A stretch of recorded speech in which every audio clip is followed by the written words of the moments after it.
She claimed, "You're just jealous he gives me attention about her coworker." I said, "He'll give you more than that." When HR got my anonymous email, the office was never the same, and honestly, neither was I, because the whole thing still feels unreal even though I lived every second of it.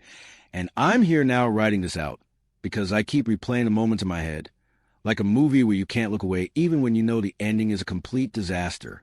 I'm 29, my ex-girlfriend is 27, and for the sake of the story, I'll call her Madison, and her co-worker, the guy who detonated everything, I'll call him Grant.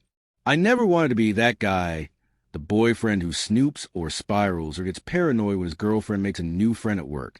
And for the first year and a half of our relationship, I wasn't. We were solid, living together for half a year, planning trips, saving for a dog we kept talking about, and laughing over stupid TV shows. But then about 4 months ago, she started bringing up this new senior account manager in her department. This guy named Grant who was older, supposedly brilliant, and really supportive, according to her. At first, it was harmless. She mentioned funny things he said in meetings, or how he brought bagels for the whole team. And I didn't think anything of it, because people talk about coworkers. But it started shifting, and I mean in a way that set off something deep in my gut. Not jealousy, exactly, more like something in the air changing. She would talk about him nonstop, stories that were too detailed, too excited, too invested. She began coming home later and later with excuses about project reviews, even though she never stayed past 6 before. She started dressing differently for work, too. Skirts she used to complain were uncomfortable, tops that were tailored tighter. Heels she used to swear she'd never wear again after twisting her ankle at a wedding 2 years ago. I tried to bring it up gently, not accusing her of anything, just noticing the pattern, because honestly that's what it was, a pattern. But the second I said his name, the second I even hinted at it, she rolled her eyes so hard she might have seen her brain. "You're jealous," she snapped. "You're being insecure. He's a senior manager. Of course he's involved in the projects." I told her I wasn't accusing. I wasn't jealous.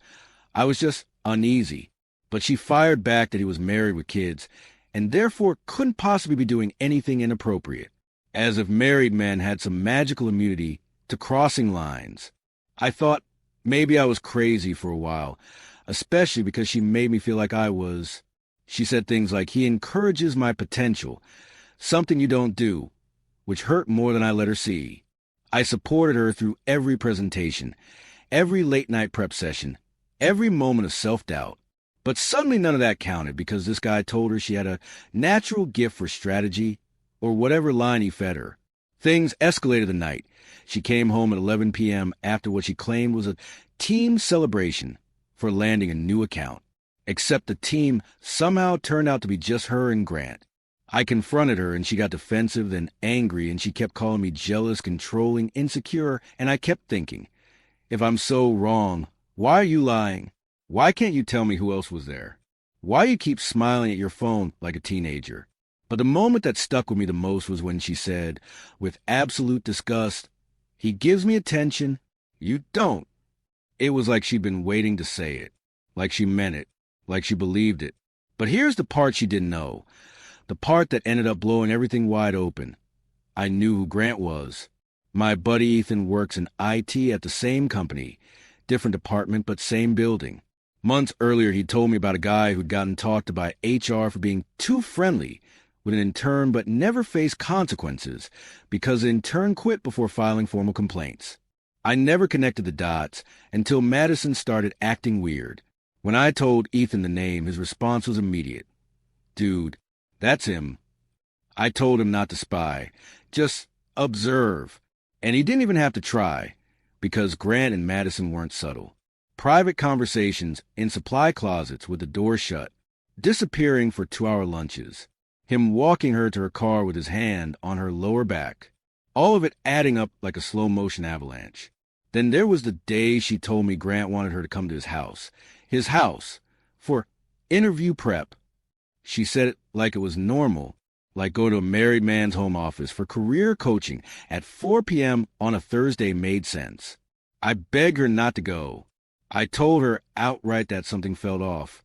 She accused me of being threatened by strong women, because apparently Grant said that too. And that part really messed with my head because why the hell was this man talking about me, forming opinions about our relationship, stirring the pot like some manipulative puppet master? She went anyway. She got home at 10 p.m. Her shirt was inside out. She said it was from the gym, where she hadn't been. There was a mark on her neck she tried to pass off as curling iron burn, even though she never curled her hair. She called me controlling. She called me paranoid.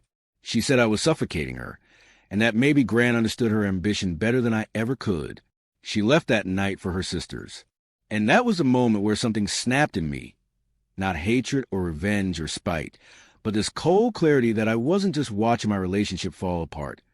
I was watching her get manipulated by a man who'd done it before, a man who would keep doing it unless someone stopped him. So I did something I didn't plan on doing. I accessed her work laptop. She'd given me the password months earlier when she needed help turning in an assignment while traveling, and she never changed it. I know it was wrong. I know it crosses lines. But I wasn't snooping for personal stuff.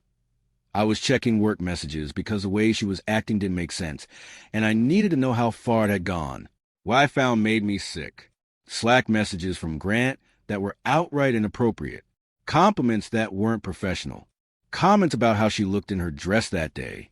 Messages about his wife being out of town, about having a house to ourselves, about making sure she rose quickly in the company. And her responses, winking emojis, flirty remarks, hints at meeting privately, and then the message that made my stomach turn cold. Can't wait to show you how much I appreciate everything you've taught me. Appreciation. Right. I screenshotted everything. Then I called Ethan and told him I needed the badge logs, because if I was going to do something, if I was going to expose this, I needed to be factual, thorough, and objective. The log showed almost 3 months of patterns. Late nights with just the two of them. Weekend entries with only their cards.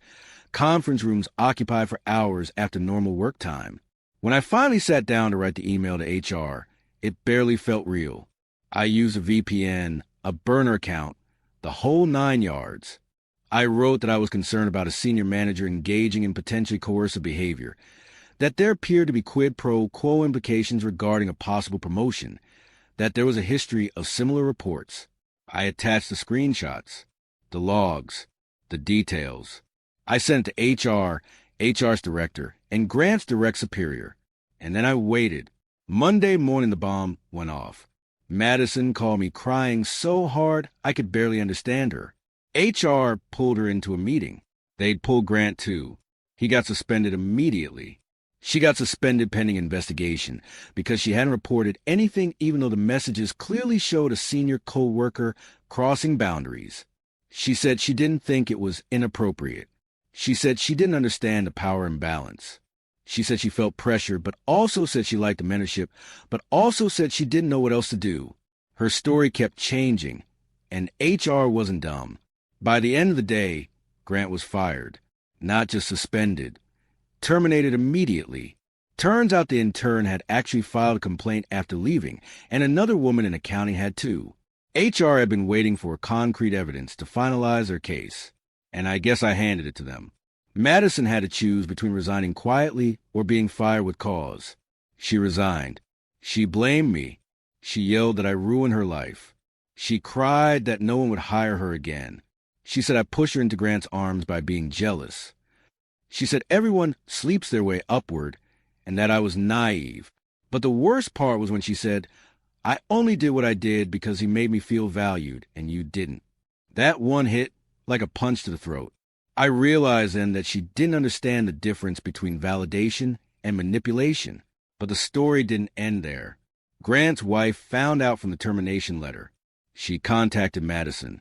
She told her she had a private investigator following him for months.